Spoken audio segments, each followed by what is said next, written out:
I am Dr. Rekha Sharma, Associate Professor, UGC Human Resource Development Center, Rajasthan, Tukadoji Maharaj, Nagpur University, Nagpur.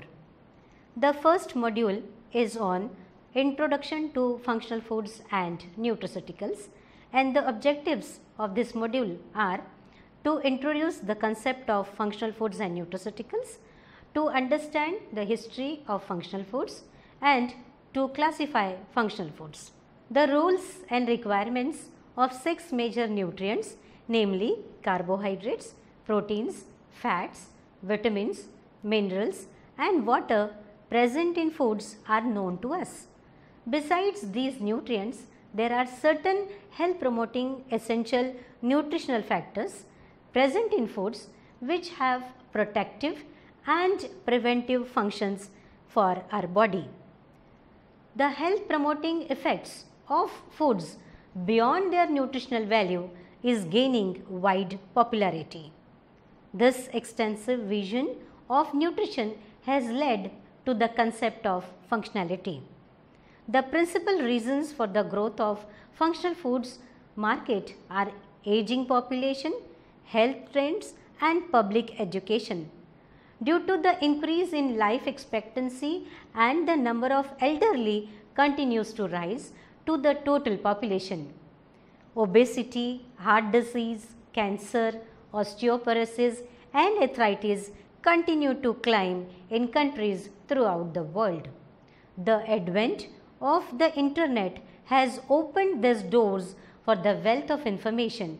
Similarly, the consumers are becoming more alert to health claims and are eager to know advanced information about food products than before. In this module, we will study history and definition of functional foods and nutraceuticals.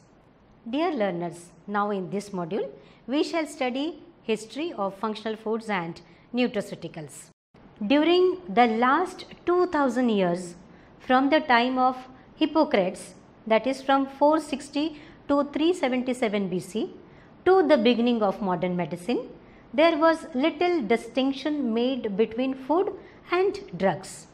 Hippocrates, the father of medicine, clearly recognized the essential relationship between food and health and emphasized that differences of diseases depend on nutriment. The concept of medicine and food are isogonics, originated in ancient China and transported to Japan long ago. Similarly, the doctrine of Hippocrates, let food be thy medicine and medicine be thy food, has had a rebirth.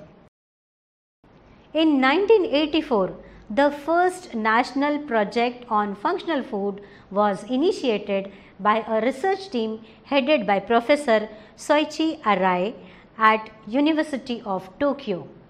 The project, entitled Systematic Analysis and Development of Food Functions, was sponsored by Japan's Ministry of Education, Science and Culture, that is MESE. The food value criteria were defined by 3 categories. First, primary function identified as functions of nutrients. Second, secondary function referring to sensation.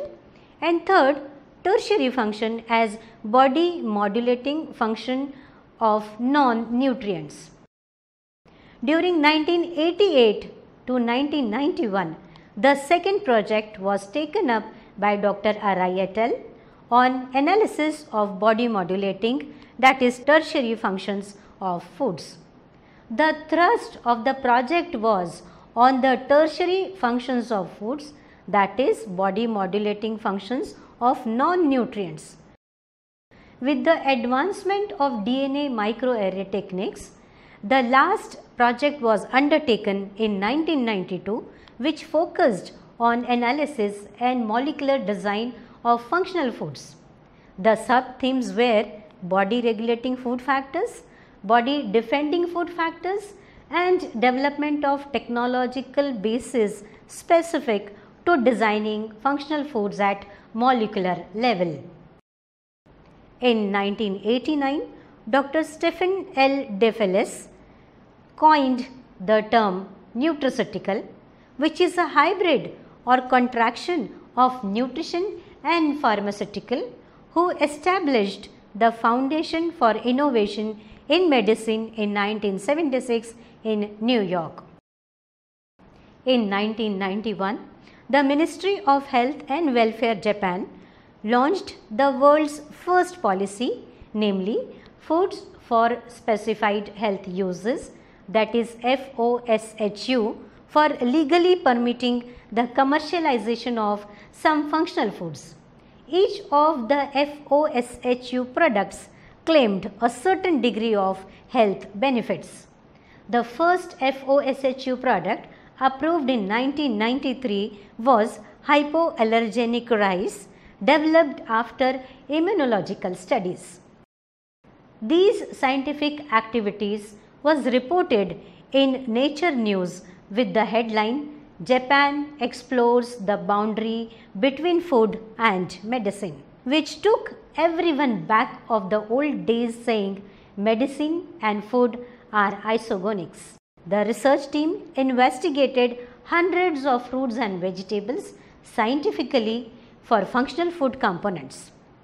The advancement in this latest science also involved the introduction of sophisticated methods, namely assessment of oxidative stress due to the food factors using XYZ evaluation technique, compilation of data on the structure function relationship of non-nutrients, and evaluation of individual food factors at the molecular level using DNA microarray techniques.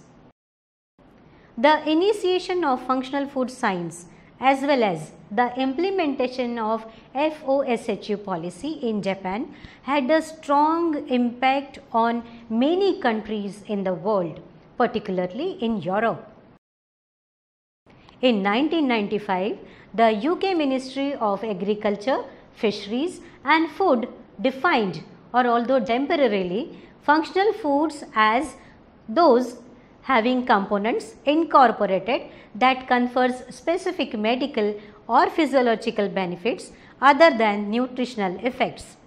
The International Life Sciences Institute, that is ILSI Europe, addressed the present status by claiming that they stand today at the threshold of a new frontier in nutritional science. They also stated that the concept of food is changing from the past emphasis on eating to satiate hunger into emphasis on the potential use of food to reduce the risk of chronic illness. Nutrigenomic research institutions around the world were forming consortia to merge their activities aiming at evidence-based functional food science through cooperation in the development of systems biology. In North America, the National Institute of Health (NIH) provided financial support for an ongoing research project on the relationship between diet and gene and between diet and disease in collaboration with 9 research centers and 4 external affiliated organizations. Europe launched a 6 years project in January 2004 that commenced with the participation of 22 research institutions from 10 different countries. For this project, the European Union allocated a budget of 17.3 million euro. A research organization was set up in Oceania that specializes in gut health research, and New Zealand and Australia played a leading role. These initiatives were replicated in Canada, China, South Korea, Singapore and other countries to form a global network. These countries launched a clear strategy to exchange information with each other and to invest their research resources in the domains where they can capitalize on their own strengths. Now let us summarize, learners. In this section, we have studied that the term functional food was born in Japan, and the Japanese were the first to observe that food could have a role beyond nutrient supply.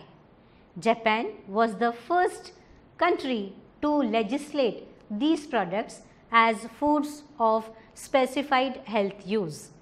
Europe and American countries incorporated later the concept of added value of food. Nutrigenomic research institutions around the world formed consortia to consolidate their activities aiming at evidence-based functional food science through cooperation in the development of systems biology.